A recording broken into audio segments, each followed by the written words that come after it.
Para naman ng mga eksperto sa lumulobong bilang ng mga kabataang nabubuntis ngayong pandemya at pabata ng pabata mga maagang nagiging ina. Bakit?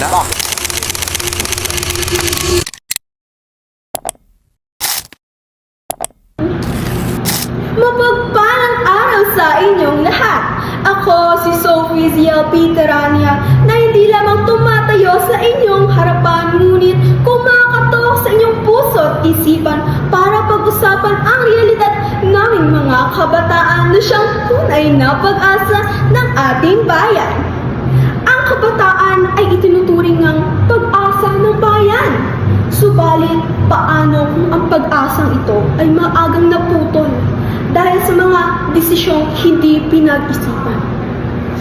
Naaalala mo pa ba noong bata ka?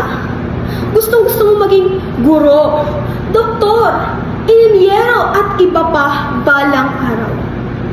Bitbit mo noon ang lapis, papel at ang pangarap. Ngunit paano kung ang lapis, papel ay mapalitan ng bote ng gatas at ang pangarap ay mapalitan ng pag-aalaga ng iisang bata? Biruin mo yon? Dahil lang sa iisang desisyon, maglalaho bigla ang mga pinto ng punong-puno ng oportunidad. Isang desisyon na tunay na makakapagpabago sa mundong iniikutan mo. Ang teenage pregnancy ay isa sa mga isyong patuloy na dumarami at lumalala sa ating lipunan. Isang suliraning tila walang kalunasan ngunit tiyak at kayang-kaya nating maiwasan. Ito ang realidad ng mga batang ina, lalo na sa panahon ngayon kung saan ang kanilang mundo'y umiikot sa takot, pag-aalaga, pag-aaruga at mga responsibilidad na singbigat ng iisang planeta.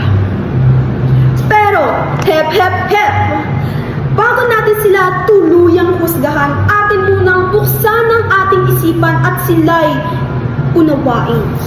Sapagkat hindi ito basta pagkakamali lamang o dahil lang sa salitang mahal ko siya. Ito ay bunga ng napakaraming dahilan. Una, marami sa kabataan ang kulang sa wastong kaalaman tungkol sa sex education.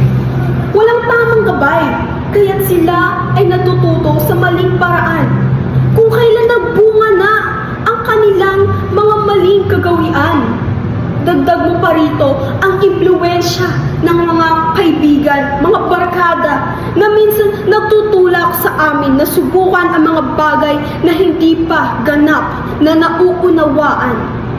Diyan din papasok ang kuryosidad at paghahanap ng pagmamahal.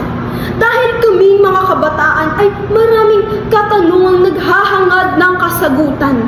Mga damdaming likas sa aming edad. Ngunit nagiging delikado pag maling direksyon ang aming tatahakin or tinatahak.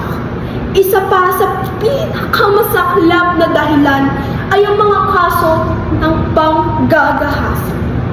May mga kabataan ding nabubuntis dahil sa karasang hindi nila ginustong maranasan. Isang mapait karanasang kumikitil sa kanilang pagkabata at mga pangarap. At syempre, hindi natin maitatanggi ang napakalaking impluwensya ng social media na madalas ay pinapakita ang pag-ibig bilang larong walang kapalit, na ang tunay na pag-ibig ay mapapatunayan lang kapag sila ay nagtalik. Ngunit hindi! Ang tunay na pagmamahal sa isang tao ay hindi nasusukat sa ganitong paraan, kundi sa paggalang sa sarili at sa sariling kinabukasan. Kaya't sa halip na husgahan natin sila, mas nararapat natin silang gabayan, turuan upang manatiling buhay ang pag-asa ng ating bayan. Kaya ako ay nananawagan sa aking kapwa kabataan. Ang pag-ibig ay hindi minamadali. Ang tamang oras ay darating din. Huwag nating ipagpalit ang ating kinabukasan sa pansamantalang saya. Dahil sa huli, mas masarap na marating ang tagumpay kapag handa na tayo. Hindi lamang sa puso, kundi pati sa isipan, pati na rin sa ating buhay.